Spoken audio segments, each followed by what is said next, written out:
ரமலான் மாதத்தின் இன்னும் சில சிறப்புகள். ரமலான் மாதம் முதல் நாள் தொடங்கி 29ஆம் நாள் வரை நோன்பு திறக்கும் நேரத்தில் 10 லட்சம் பேர் நரகத்திலிருந்து விடுதலை செய்யப்படுகின்றனர்.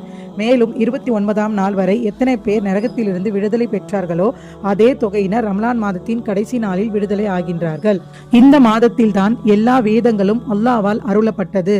மூசா அலைஹிஸ்ஸலாம் அவர்களுக்கு தௌராத், தாவூத் அலைஹிஸ்ஸலாம் அவர்களுக்கு சபூர், ஈசா அலைஹிஸ்ஸலாம் அவர்களுக்கு இன்ஜீல், நபி முஹம்மது ஸல்லல்லாஹு அலைஹி வஸல்லம் அவர்களுக்கு குர்ஆன் வேதமும் அருளப்பட்டது.